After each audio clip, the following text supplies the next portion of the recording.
السلام علیکم ورحمۃ اللہ وبرکاتہ۔ میں محمد عبید فاروق۔ کیا آپ کو پتہ ہے آپ کی خواہشات ہی آپ کی پریشانی ہیں؟ آپ خواہشات پوری نہ ہونے پر پریشان ہیں، لوگ ضروریات کے لیے ترس رہے ہیں۔ آپ کو شکوہ ہے کہ مجھے ویکینڈ پر آؤٹنگ نہیں کروائی گئی، اور بہت سے لوگ ایسے ہیں کہ 3 دن سے ان کے گھر پر چولہا نہیں جلا۔ آپ کو شکوہ ہے کہ مجھے برانڈڈ سوٹ نہیں لے کر دیا گیا، لیکن بہت سی خواتین ایسی ہیں جنہیں سال بعد عید پر بھی نیا جوڑا نہیں ملا۔ آپ پریشان ہیں کہ بچے کی پہلی پوزیشن نہیں آئی۔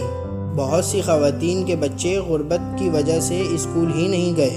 آپ کو فکر لاحق ہے کہ میاں کم کماتے ہیں، مگر کچھ خواتین کے شوہر اللہ کو پیارے ہو چکے ہیں، اور وہ اکیلی ہی اللہ کے سہارے مشکلات سے گزر رہی ہیں۔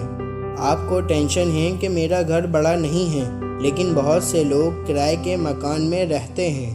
آپ کو فکر ہے کہ میرے پاس جمع پونجی یا بینک بیلنس کچھ نہیں، مگر بہت سے لوگ ہیں جن کے پاس اگلے وقت کا کھانا تک نہیں۔ آپ پریشان ہیں کہ کام ختم ہی نہیں ہوتے۔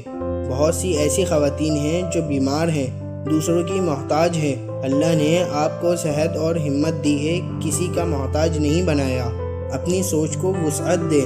جو نعمتیں آپ کے پاس ہیں بہترین ہیں۔ صرف اپنی ہی ذات کے بارے میں مت سوچتے رہے، اپنے ارد گرد بھی نظر دوڑائیں۔ ایک طبقہ ایسا بھی ہے جو بنیادی ضروریات سے بھی محروم ہے۔ صرف دنیا ہی کو مد نظر نہ رکھیں، آخرت کی بھی سوچیں۔ شکر کریں، صبر سے کام لیں۔ جو اس دنیا میں نہیں ملا وہ آخرت میں مل ہی جائے گا انشاءاللہ۔ اگر یہ شکر اور صبر زندگی میں نہیں آیا تو یقین کیجئے زندگی سے خوشی اور سکون بھی ختم ہو جائے گا۔ فیصلہ آپ کا اپنا ہے۔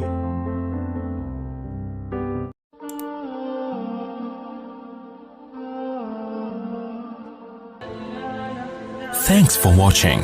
Don't forget to like, comment, share and subscribe.